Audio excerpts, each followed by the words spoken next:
ఈ సభ యొక్క ముఖ్యమైనటువంటి ఉద్దేశం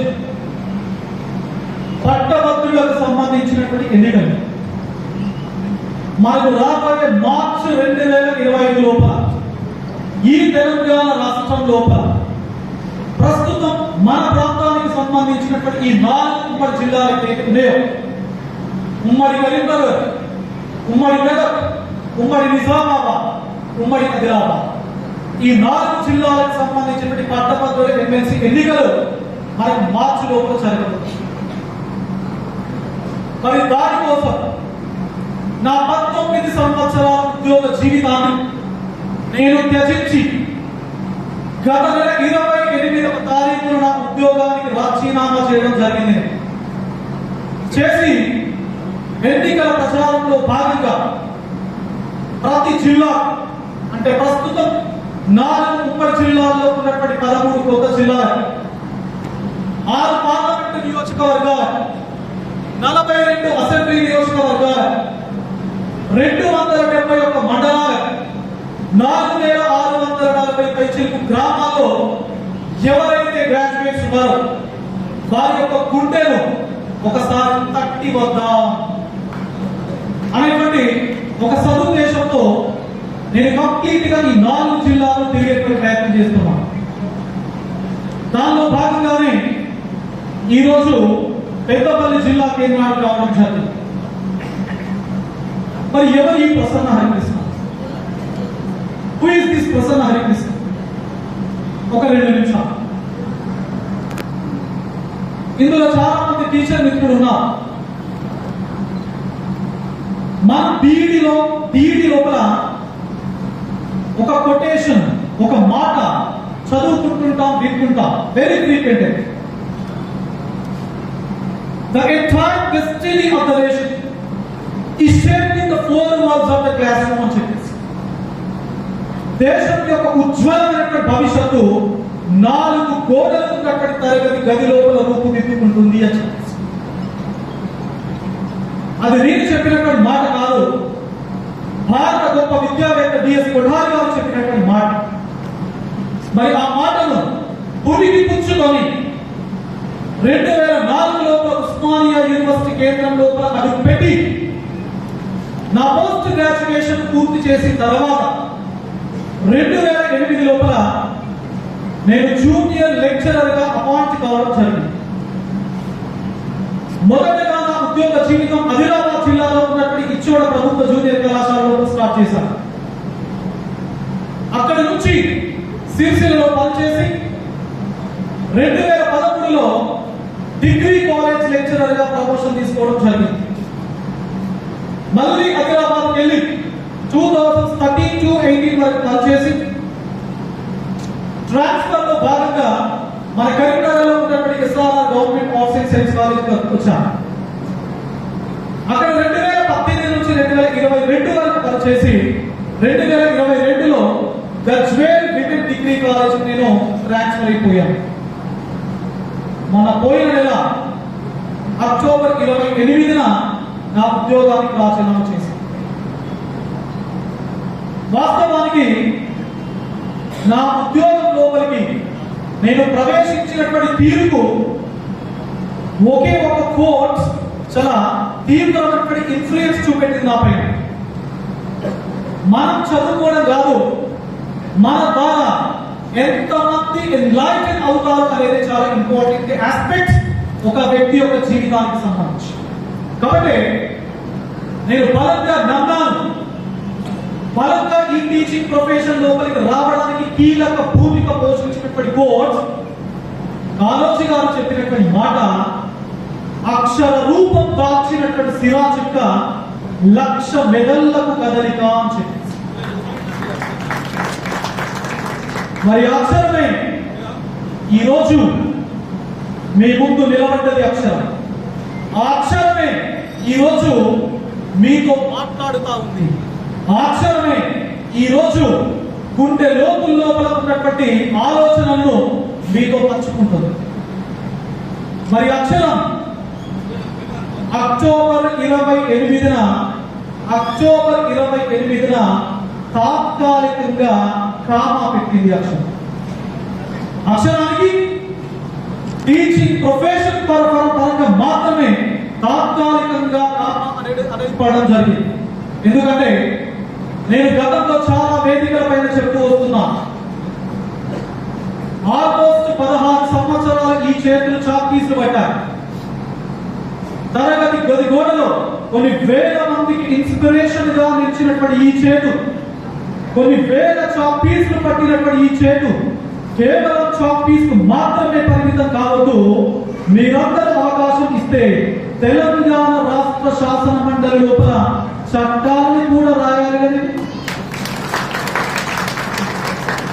రాద్దాం, మీ అందరి మద్దతుతో రాద్దాం, మీ అందరి ఆశీస్సులతో రాద్దాం, మీ అందరి సహాయ సహకారాలు.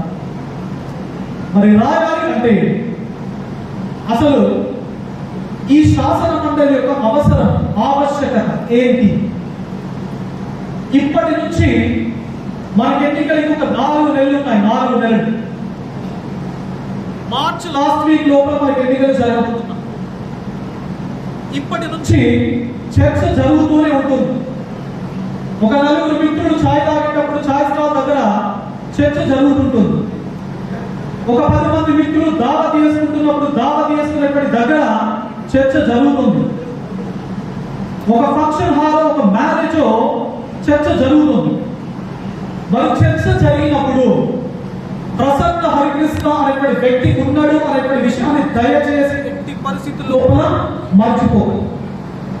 Because Prasanna Harikrishna is your family member. Prasanna Harikrishna is your family member. మీరు ప్రసన్న హరికృష్ణ అనేటువంటి వ్యక్తిని ఇప్పుడు కానీ భవిష్యత్తు లోపల కానీ ఎప్పుడైనా కానీ ఒక పార్టీ కోణం లోపల ఎట్టి పరిస్థితుల్లో చూడకండి. ఈ రోజు వరకైతే I'm not affiliated to any political party till now. ఈ రోజు నాటికి నాకు ఎలాంటి పొలిటికల్ పార్టీ అఫిలియేషన్ లేదు. ఒకవేళ భవిష్యత్తు లోపల నేను ఏదైనా పార్టీ స్టాండ్ కనుక తీసుకుంటే ఆ పార్టీ స్టాండ్ మీరు చూడదు. దయచేసి కేవలం ప్రసన్న హరికృష్ణను మాత్రమే మీరు చూడండి. ఎందుకు అంటే ప్రసన్న హరికృష్ణ అనేవాడు మీ ఓడు కాబట్టి, మీ ఓడు. మరి మన ఇంట్లో మన తమ్ముడు మన అన్నను నిలబడతారు. మన తమ్ముడికి మన అన్న కొట్టు వేయాలంటే మన పార్టీలను చూస్తామా? చూద్దామా? మా సొంత తమ్ముడికి సొంత అన్నకు ఓటు వేసి గెలిపించడానికి పార్టీలను చూసి ఓటు వేద్దామా? సో కాబట్టి దయచేసి నా కోణం లోపల అలాంటి పరిస్థితి రావద్దు అని చెప్పేసి మీ అందరినీ అడుగుతున్నాను, మీ అందరిని రిక్వెస్ట్ చేస్తున్నాను. మరి ఏదైనా వేదిక పైన మీరు కలిసినప్పుడు చర్చించినప్పుడు ఈ శాసన మండలి అవసరమా? నాకు మొన్న జగిత్యాల లోపల ధరువు క్యాంప్ గ్రౌండ్ లోపల వాకింగ్ చేస్తున్నప్పుడు ఒక స్టూడెంట్ వచ్చి సార్ ఆల్రెడీ శాసనసభ ఉంది కదా, మనం ఎమ్మెల్యేస్ గెలిపించి పంపిస్తున్నాం కదా, మళ్ళీ శాసన మండలి ఎందుకు? జీతాలు బొక్క కదా, టైం వేస్ట్ కదా, అనవసరపు ఖర్చు కదా అని చెప్పేసి అతను నన్ను ఒక ప్రశ్న అడిగింది. నేను చెప్పిన ఎస్, ఒక ఫ్యామిలీ లోపల తల్లిదండ్రులు ఉంటారు, 3-4 పిల్లలు ఉంటారు, వాళ్ళకి పెళ్లిళ్ళు అవుతాయి. పెళ్లిళ్ళు కాగానే ఉన్నటువంటి ఆస్తి పంచుకోవడమా లేదా కొన్ని సంవత్సరాల తర్వాత పంచుకోవడమా జరుగుతూ ఉంటాం. అదే ఒకవేళ ఆ ఇంటి పెద్ద ప్రాపర్ గా బ్యాలెన్స్ చేస్తే, ప్రాపర్ గా కోఆర్డినేట్ చేస్తే ఆ కుటుంబం విడిపోయే అవకాశం ఉంటుందా? ఉంటుందండి? ఉండదు. మరి పెద్ద దిక్కు ఏ విధంగా అయితే ఒక కుటుంబానికి సపోర్టివ్ గా ఉంటాడో చట్ట సభలకు సపోర్టివ్ గా ఉండేది శాసన మండలి వ్యవస్థ. ఇది నేను చెప్పినటువంటి మాట కాదు. ఎప్పుడో గతం లోపల జార్జ్ వాషింగ్టన్, థామస్ జెఫర్సన్ వీళ్ళిద్దరూ మాట్లాడుకుంటున్నప్పుడు వచ్చినటువంటి అవుట్కమ్. మరి ఏం చేయాలి శాసన మండలి, ఏం చేస్తుంది శాసన మండలి ప్రస్తుతం, ఏం చేయాలి పట్టభద్రుల ఎమ్మెల్సీ, ఏం చేశారు గతం లోపల, ప్రస్తుతం ఏం చేస్తున్నారు పట్టభద్రుల ఎమ్మెల్సీ, అసలు పట్టభద్రుల ఎమ్మెల్సీ యొక్క రోల్ ఏంటి, ఏం చేయాలి? ఇప్పటి వరకు 4 సార్లు ఎన్నికలు జరిగాయి మన నియోజకవర్గం లోపల, 4 సార్లు. మన రాష్ట్రం ఉమ్మడి ఆంధ్రప్రదేశ్ లో భాగంగా ఉన్నప్పుడు 2007 లోపల తెలంగాణ లోపల శాసన మండలి అనేది ఏర్పాటైంది ఉమ్మడి ఆంధ్రప్రదేశ్ లో. అప్పటి నుంచి ఇప్పటి వరకు మన నియోజకవర్గం లోపల 4 సార్లు ఎన్నికలు జరిగాయి. 2007, 9, 13, 19 4 సార్లు ఎన్నికలు జరిగి 4 పట్టభద్రుల ఎమ్మెల్సీ గెలిచారు ఇప్పటి వరకు. మరి పట్టభద్రుల ఎమ్మెల్సీ ఏం చేయాలి? బేసిక్ గా ఏం చేయాలంటే ప్రభుత్వానికి మన సమస్యలు ఏవైతే ఉన్నాయో, అంటే గ్రాడ్యుయేట్స్ యొక్క సమస్యలను ప్రభుత్వానికి చేరవేయడం అనేది పట్టభద్రుల ఎమ్మెల్సీ యొక్క బాధ్యత. మన సమస్యలు ప్రభుత్వానికి దృష్టికి తీసుకెళ్లాలంటే ఫస్ట్ మన సమస్యలను ఎమ్మెల్సీ దగ్గర తీసుకెళ్లాలా, తీసుకెళ్ళాలి. ఇక్కడ కూర్చున్నప్పుడు ఏ వ్యక్తి అయినా 4 ఎమ్మెల్సీ ఇప్పటి వరకు మన నియోజకవర్గంలో పనిచేస్తున్నారు. ఇక్కడ కూర్చున్నప్పుడు ఏ ఒక వ్యక్తి అయినా, ఏ ఒక ఎమ్మెల్సీనైనా ఇప్పటి వరకు కలిసిన దాఖలాలు నేపథ్యం ఉందో ఒకసారి చెప్పండి. ఎనిపడి ఇంతమంది కూర్చున్నారు కదా, మీ సమస్యల పట్ల 2007 నుంచి 2024 వరకు ఒకసారైనా మీ సమస్యలను పట్టభద్రుల ఎమ్మెల్సీ దృష్టికి మీరు తీసుకెళ్లారా? తీసుకెళ్లారండి? తీసుకెళ్లారా?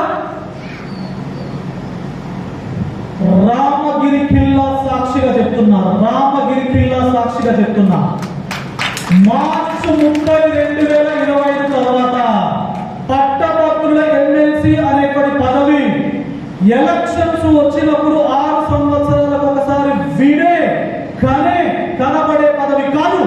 ప్రతిరోజు పట్టభద్రులకు అందుబాటులో ఉండేటువంటి పదవి అని ప్రసన్న హరికృష్ణ మార్చి 30 తర్వాత మీ అందరికీ చూపిస్తారు. Yes, we have so many problems. మనకు చాలా ప్రాబ్లమ్స్ ఉన్నాయి, చాలా అంటే చాలా ప్రాబ్లమ్స్ ఉన్నాయి. కానీ మన ప్రాబ్లమ్స్ కి పట్టభద్రుల ఎమ్మెల్సీ ఒక రిప్రజెంటేటివ్ అనేటువంటి విషయమే అసలు మనకు తెలియదు. మనకు ఒక ఎమ్మెల్సీ ఉన్నాడు అనేటువంటి విషయం మనకు తెలియదు. అది అసలు మనం మర్చిపోయింది కూడా. ఎందుకంటే they did not do anything for the welfare of graduates since 2007. 2007 నుంచి మనకు నమ్మకాన్ని కల్పించడం లోపల, మనకు విశ్వాసాన్ని కల్పించడం లోపల 4 పట్టభద్ర ఎమ్మెల్సీలు ఫెయిల్ అయ్యారు literal. But I am young. I am just 43. నేను చదువుకున్నాను.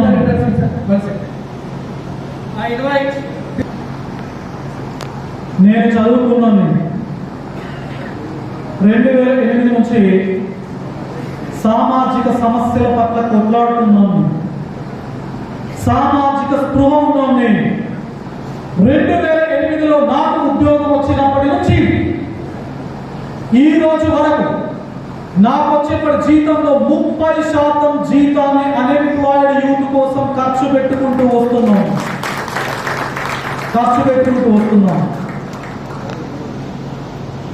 మరి నాకు తెలియదా సమస్యలు అన్ఎంప్లాయిస్ సంబంధించి? ఒక ఉద్యోగిగా 2008 నుంచి 2024 వరకు పనిచేశాను. నాకు తెలియదా ఉద్యోగ సమస్యలు?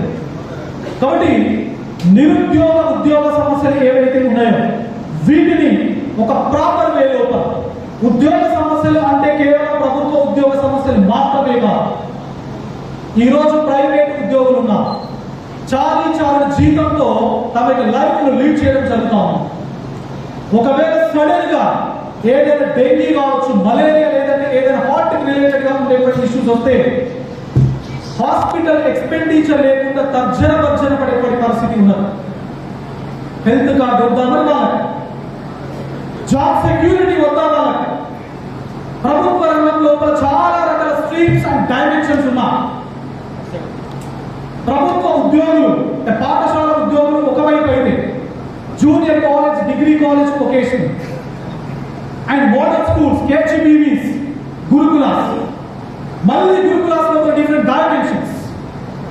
Mahatma Jyotiba Phule, social welfare, tribal welfare and minority welfare. ఒక్కొక్క డైమెన్షన్, ఒక్కొక్క స్ట్రీమ్ యొక్క ఇష్యూ ఒక్కొక్క రకంగా ఉంది. ఒక్కొక్క వ్యవస్థ యొక్క సమస్య ఒక్కొక్క రకంగా ఉంది. అన్ని వ్యవస్థలను మనం ఒకే పట్టాన కట్టలేము, అన్ని సమస్యలు ఒకే దృష్టితో మనం చూడలేము. మరి వీటిని ఒక ప్రాపర్ వే లోపల రిప్రజెంటేషన్ చేసేటువంటి వేదికనే మనకు శాసన మండలి. వాస్తవానికి శాసన మండలి విద్యా వ్యవస్థకు సంబంధించినటువంటి చట్టాలకు, విద్యా వ్యవస్థకు సంబంధించినటువంటి విధానాలు, విద్యా వ్యవస్థకు సంబంధించినటువంటి కార్యక్రమాలకు వేదికగా ఉండాలి. ఆ విధానాల యొక్క చర్చ నిర్మాణాత్మకమైన రీతి లోపల జరిగేటువంటి వేదికగా ఉండాలి శాసన మండలి. But unfortunately it became a political asylum to the political leaders. అది రాజకీయ నిరుద్యోగులకు పునరావాస కేంద్రంగా మారిపోయింది. It is very unfortunate. Because ఒక వ్యక్తికి ఎమ్మెల్యే టికెట్ రాకపోతేనో, ఒక వ్యక్తికి ఎంపీ టికెట్ రాకపోతేనో, ఒకవేళ వచ్చి ఓడిపోతేనో వారిని తీసుకొచ్చి గ్రాడ్యుయేట్ ఎమ్మెల్సీగా చేసి శాసన మండలికి పంపిస్తున్నారు. ఇది కరెక్టేనా మిత్రులారా? ఇది కరెక్టేనా? Is it correct? For the first time in the history of the erstwhile Karimnagar, Medak, Nizamabad and Adilabad, ఈ రోజు పూర్తి స్థాయి రాజకీయాలకు సంబంధించిన వ్యక్తిగా కాకుండా ఒక విద్యా వ్యవస్థకు సంబంధించిన వ్యక్తిగా, because education is a strongest weapon that transforms this entire society.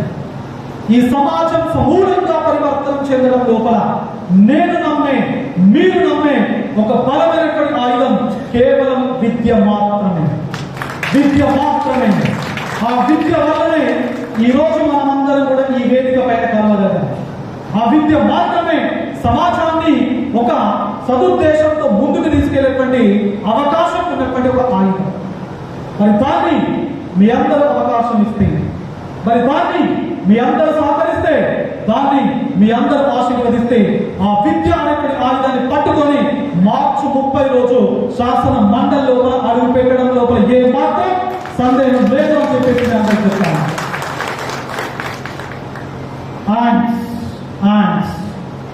ఇంతకు ముందు మా రవణ ఒక మాట మాట్లాడేది, ధనబలం ఎన్నికల లోపల ఉంటుంది అని చెప్పేసి. ఎస్, ఉంటుంది. నేను ఎక్కడికి వెళ్ళినా కూడా ఈ ప్రశ్న తలెత్తుతా ఉన్నాను.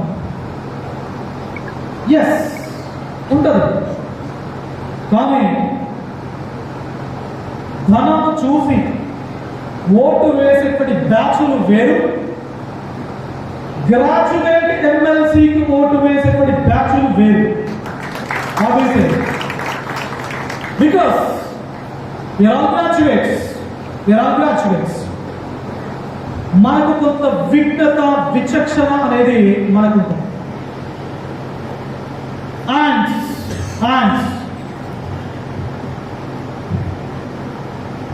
ఒక మాట డాక్టర్ బిఆర్ అంబేద్కర్ గారు అంటా ఉంటారు వెరీ ఫ్రీక్వెంట్ గా.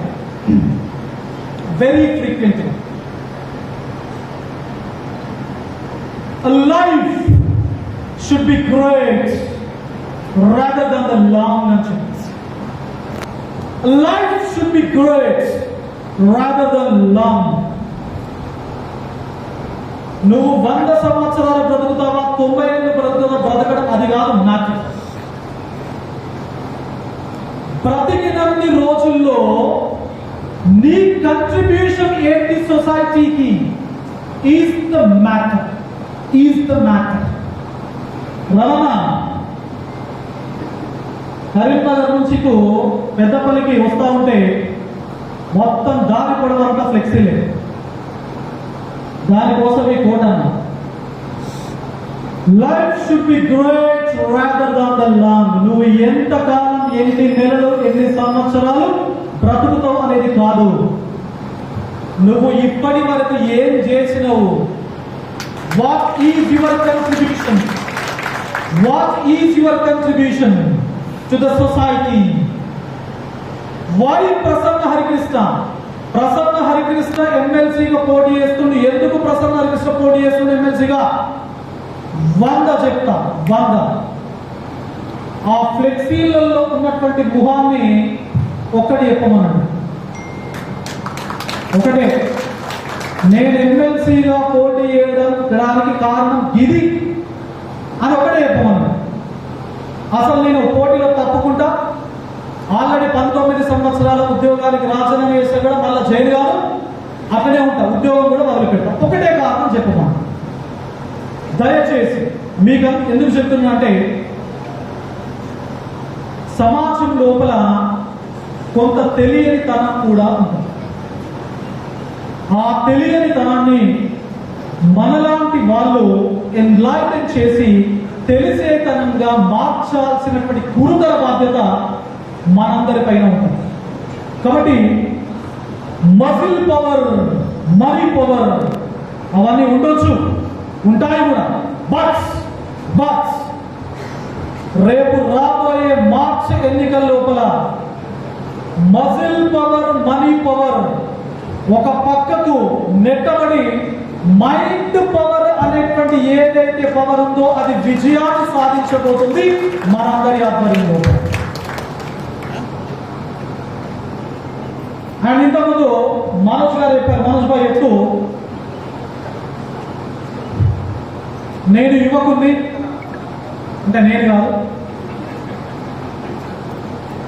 ఒక 20 సంవత్సరాలు రాజకీయాలలో ఉన్నా, యువత రాజకీయాల్లో వస్తే బాగుంటుంది అనేటువంటి మాట మా మనోజ్ భాయ్ మాట్లాడింది.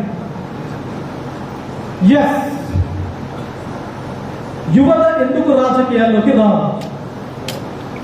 యువత రాజకీయాల లోపలికి వస్తే ఏం బాగుంటుంది అన్నప్పుడు, యువత రాజకీయాల లోపలికి వస్తే కొత్త ఆలోచనలు పురుడు పోసుకుంటారు. యువత ఆలోచనలు ఏవైతే ఉన్నాయో, యువత రాజకీయ లోపలికి వస్తే ఒక క్రియేటివ్ థాట్ బయటకు వస్తుంది, ఒక ఇన్నోవేటివ్ ప్రాక్టీస్ బయటకు వస్తుంది. 24 గంటల లోపల చేసేటువంటి పనిని ఒకే గంట లోపల చాలా క్లెవర్గా, స్ట్రాటజిక్ గా ఆ పని యొక్క అవుట్కమ్ 100% పాజిటివ్ రిజల్ట్ లో బయటకు రావడానికి అవకాశం అనేది. కాబట్టి నేను యువకునిగా మాట్లాడుతున్నాను. రేపు మార్చి లోపల జరగబోయేటువంటి ఎన్నికల లోపల మీ అందరూ ఓటు వేసి ఈ ప్రసన్న హరికృష్ణను గెలిపించి శాసన మండలికి పంపిస్తే కేవలం వెళ్ళేది ప్రసన్న హరికృష్ణ మాత్రమే కాదు, యావత్ తెలంగాణ సమాజం లోపల ఉన్నటువంటి యువతకు ఒక స్పష్టమైనటువంటి దారి ఈ పెద్దపల్లి గడ్డ నుంచి పడాలి అని చెప్పేసి మీ అందరికి చెప్తా ఉన్నాను నేను.